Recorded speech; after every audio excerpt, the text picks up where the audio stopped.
Hello les angelots, je vais vous parler de la médiumnité. Qu'est-ce que c'est réellement?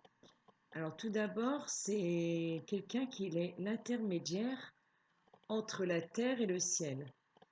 Il est le capteur, en fait, compte de ce qui peut se passer, de ce qu'on ne voit pas, de l'invisible, de tout ce qui se fait ressentir et qui l'enseigne ou qui le dit aux personnes concernées. C'est l'intermédiaire en fin de compte. Donc aussi, je peux vous dire que toutes et toutes, de la naissance à au moins 7 ans, tout le monde est médium. Tout le monde voit l'invisible. Quand les enfants vous disent qu'ils jouent avec leur petit être, les petits copains, puis qu'ils sont tout seuls dans leur chambre, ils ne sont pas fous. Ils jouent réellement avec des personnages que vous ne voyez peut-être pas, ou peut-être plus, mais qui existent réellement. Parce que justement, à l'âge de 7 ans, juste avant, on est insouciant et après, on commence à avoir une conscience. Et cette conscience nous fait peur. On a peur du noir, on a peur de l'inconnu et on a peur de tout ce qu'on voit et que les autres ne voient pas. Et on peut aussi avoir peur de se faire passer pour un fou, parce qu'on va dire, mais non, n'importe quoi, ça n'existe pas. Et donc, d'emblée, le petit, qu'est-ce qu'il fait? Il se renferme et il se dit, bah ouais, ça n'existe pas. Et puis voilà. Mais moi, je peux vous confirmer que toutes et toutes, on a été médium.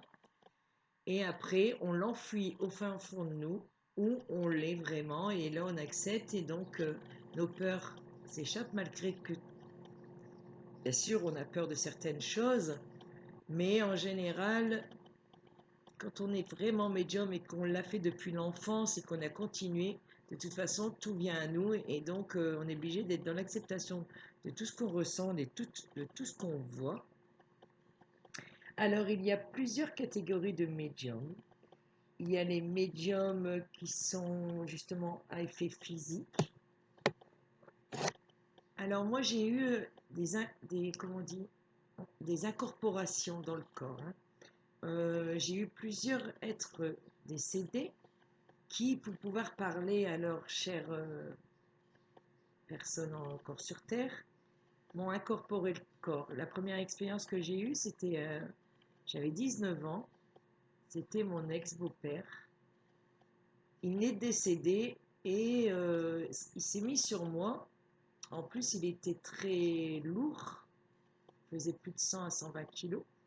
Et malgré que c'était justement qu'une énergie, une âme, je l'ai senti m'étouffer parce qu'il voulait à tout prix m'incorporer. Et comme j'étais pas dans l'acceptation, je l'ai senti ressortir aussi vite. Euh, Après, j'en ai eu deux, trois facilement, justement lors de séances, consultations. C'était une amie qui était décédée que je connaissais et donc sa fille voulait de ses nouvelles. Donc la journée d'avant que je l'ai captée pour pouvoir voir si j'allais pouvoir faire justement la guidance à sa fille, je l'ai ressentie, elle est déjà venue m'incorporer, elle m'a fait pleurer et elle m'a fait dire des choses. Le lendemain, quand j'ai reçu sa fille, ça a été la même chose. Et donc je peux vous dire que c'est super fatigant quand une entité vous prend votre corps, hein. Donc à éviter tout ça. Mais bien sûr, c'était de ma faute. J'aurais dû faire ma coque de protection, bien, pour qu'on ne puisse pas m'impacter et autres. Et après, j'ai fait justement une expérience avec cette jeune fille, comme je savais qu'elle voyait, parce que je vais vous sauter du coq à l'âne, mais qui toujours est reliée à la médiumnité, hein. Cette jeune fille, comme je savais qu'elle rêvait souvent de sa mère, je lui dis, et comme en général, les rêves, ce sont quoi? Ce sont des voyages astraux. On quitte notre corps, notre âme quitte notre corps. J'ai dit, comme tu sais capter ta mère, souvent dans tes rêves, obligatoirement, tu vas savoir la capter en vrai. Donc, je lui ai fait un soin énergétique où là, je relie justement tout, de la terre au ciel. Et dans le soin, tout le long, je lui ai dit qu'elle pense fort à sa mère, et moi j'ai fait en sorte pour qu'elle puisse y arriver.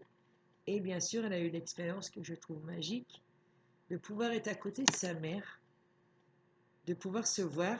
Bien sûr, là, ils n'ont pas su se parler, qu'une séance d'avant, ils ont su se parler.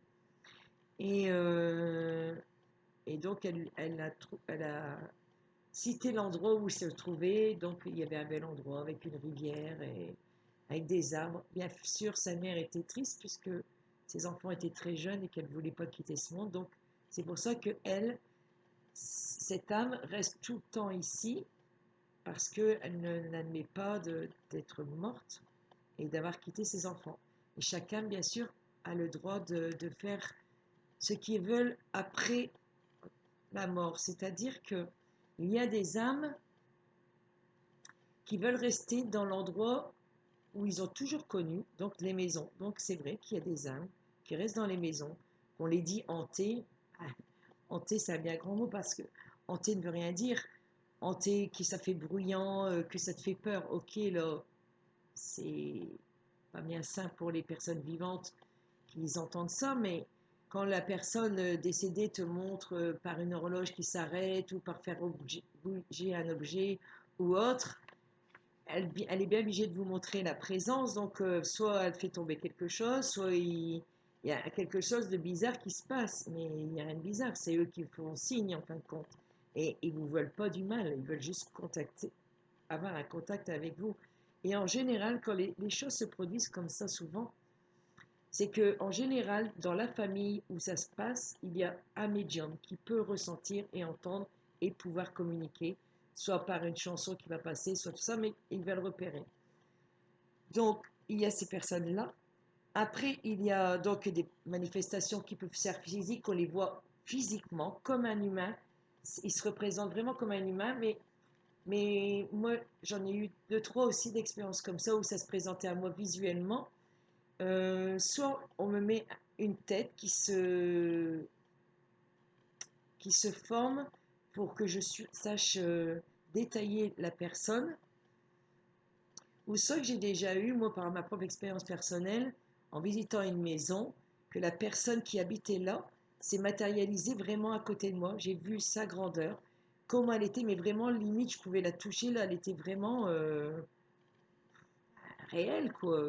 Et j'ai pu la décrire, et en la décrivant, j'ai su que c'était vraiment la belle-sœur qui habitait là, et etc. J'ai déjà vu aussi des ombres passer, mais qui se matérialisaient vraiment. Quand je voyais un noir passer, je pouvais le décrire, la grandeur et tout ce qui s'ensuit. Ça m'est arrivé à aller peut-être 5, 6, 7 fois, je ne sais pas, de vraiment le voir visuellement comme un humain, comme nous. Euh, je souris parce que j'ai eu un autre personnage, mais là, il est plus que spirituel. C'est Jésus qui est venu à moi deux fois, à mes 15 ans, se matérialiser réellement. Donc là, je l'ai réellement vu, entendu, et voilà, et que c'était très beau. Après, il y a aussi, donc, sensitif. Médium sensitif, c'est qu'on ressent autour de nous, justement, un froid, un contact, on pense qu'on nous a touché. Eh bien, déjà, on ne pense pas, ça s'est fait réellement fait. Et on va dire on pense parce que comme on va regarder autour de nous, il n'y a personne, mais on sent qu'on nous touche. C'est aussi des contacts, comment on peut les percevoir. Après, il y a celui par la pensée, au fort intérieur, c'est par l'audition. Alors, c'est pas une voix extérieure comme nous, là, que je vous parle, mais c'est une voix qu'on entend en nous, avec des vrais mots ou une chanson, et ça décrit. C'est difficile à expliquer, mais c'est bien une écoute, mais à l'intérieur de soi. Après, en général, les médiums sont toujours plus ou moins voyants, hein, parce que la médiumnité, c'est quoi? C'est voir les énergies, c'est voir une personne, c'est entendre et tout ça. Donc, c'est relié à la voyance. Mais oui, il peut y avoir des faits de voyance. Je me parle à moi-même, je ne me parle pas à moi-même. J'entends, donc je réponds oui, oui, ok, je t'ai entendu.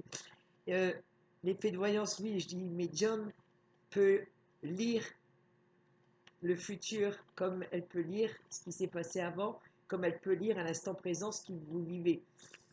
En fait, compte, c'est un guide et c'est un intermédiaire, donc toujours avec les énergies, tout ce qui est ésotérique et ce qui s'ensuit. Après, il y a celui par l'intuitif, la transmission de la pensée.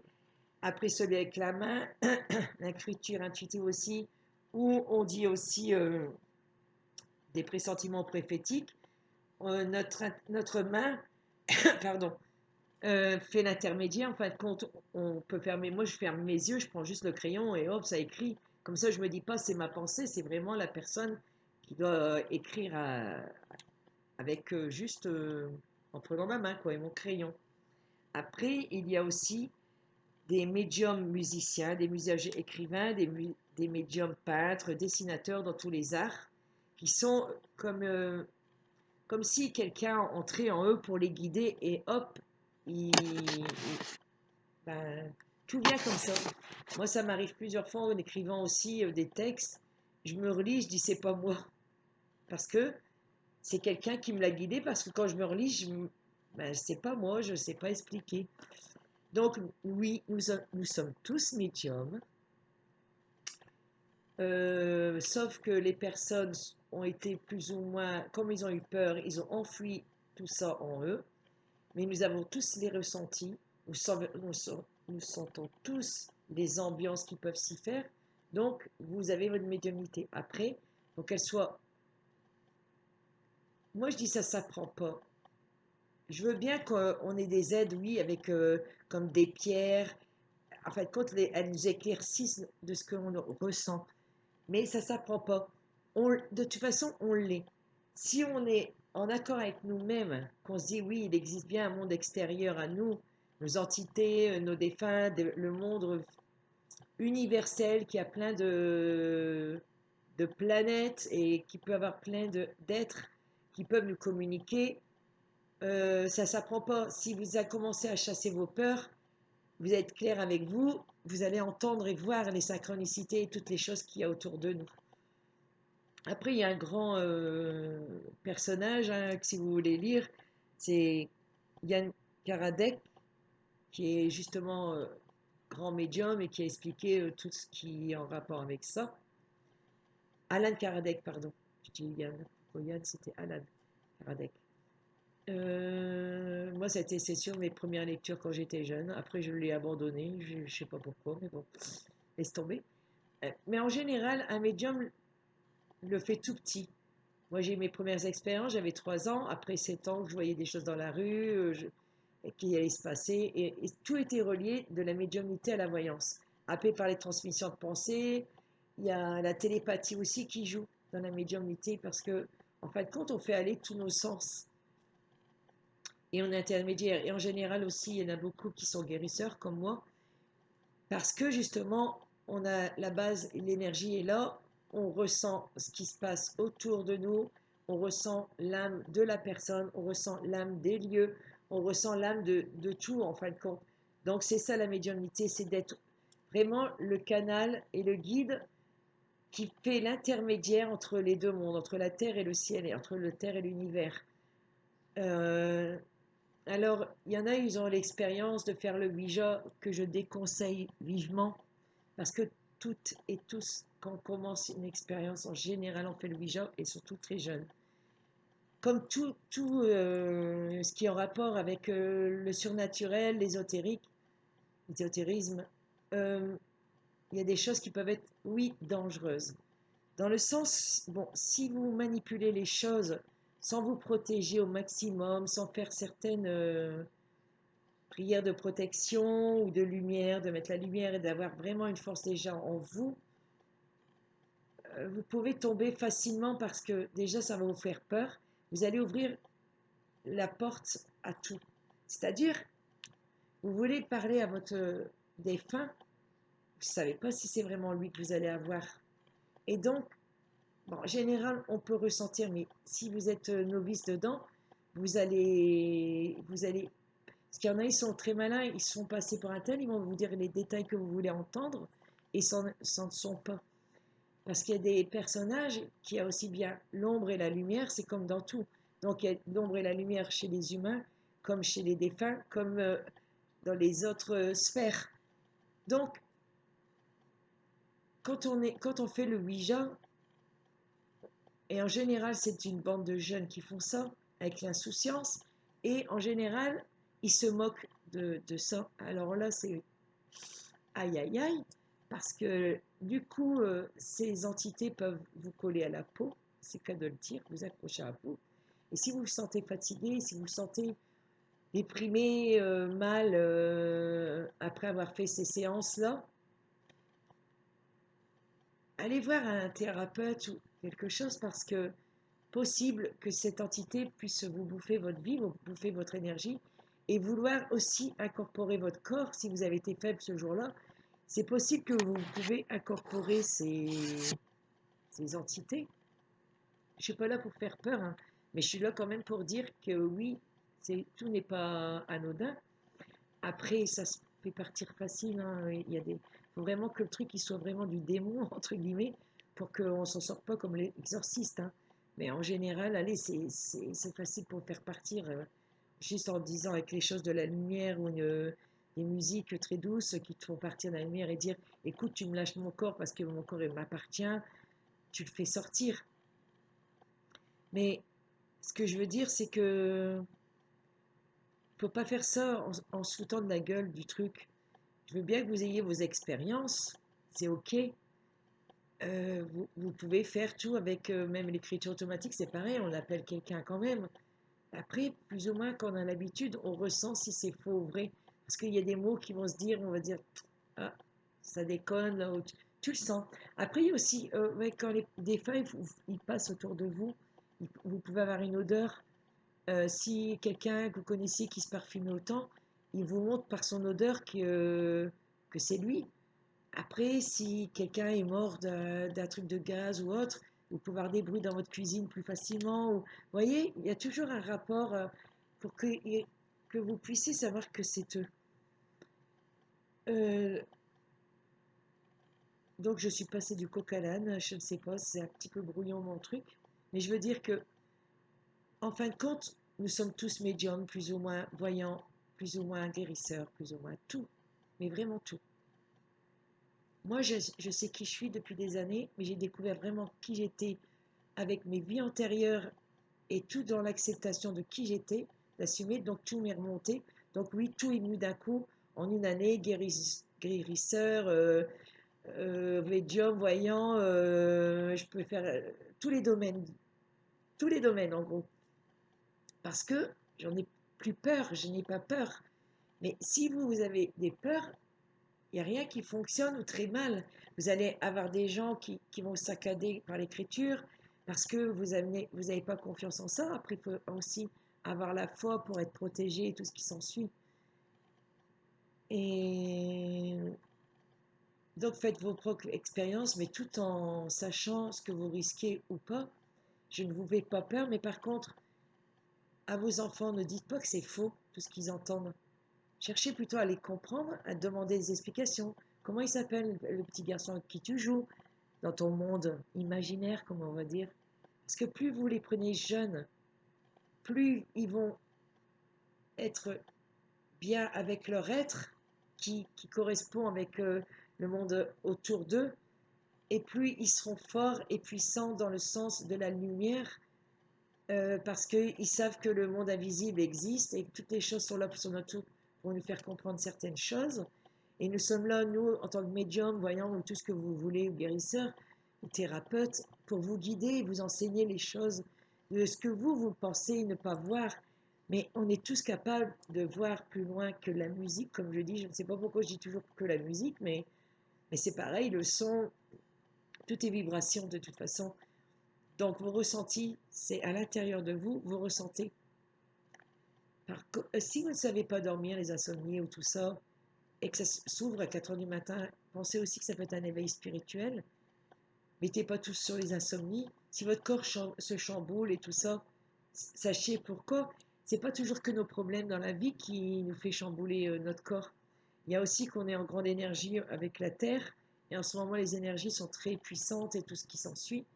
Écoutez votre corps, écoutez ce qui se passe autour de vous, ressentez, vous allez voir que on a tous ce don-là. de ressentir la chose, de dire oh putain j'ai mal là, ou alors j'ai entendu déjà cette phrase aussi.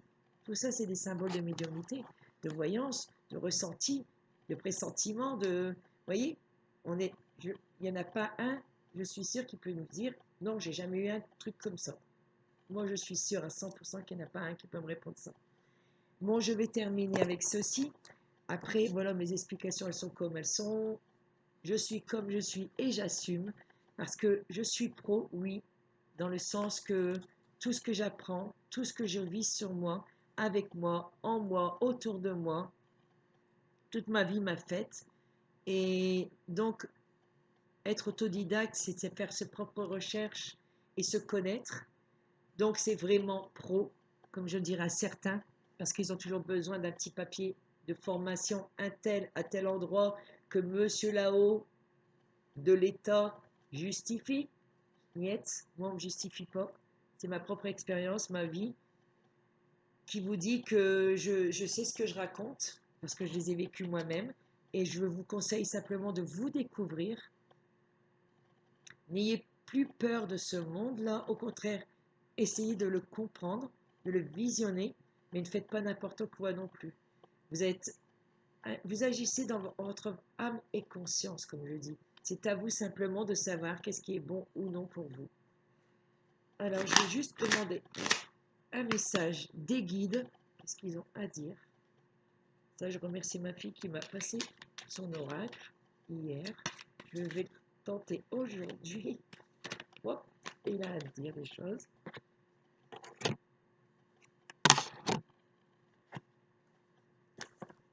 Alors, en fin de compte, c'est des belles cartes. Hein. La priorité à votre vie, c'est quoi? Justement, maître enseignant. Alors, si ça me concerne, ok, je vous enseigne. Et vous-même, vous pouvez faire votre enseignement, c'est ce que je vous ai dit, de rechercher. Après, la famille. Donc, il y a la paix, l'harmonie, les plus belles couleurs de la vie, vous voyez, la colombe, qui amène ça dans la famille. Parce qu'en fait, c'est ça aussi. Qu'est-ce qui nous fait médium ou pas? C'est des petits, donc dès la famille. C'est notre famille, nos parents, qui nous font soit nous ouvrir à ce monde-là, ou soit nous faire peur. Donc, enlevez ces peurs qui a été créée dès le plus jeune âge. Faites pas l'erreur avec vos enfants, pour ceux qui regardent, qui sont avec des enfants. Parce que la priorité à sa vie, c'est de choisir le bon chemin. Vous voyez? Le bon chemin qui amène au bonheur, à votre découverte, avec qui vous êtes, d'être vraiment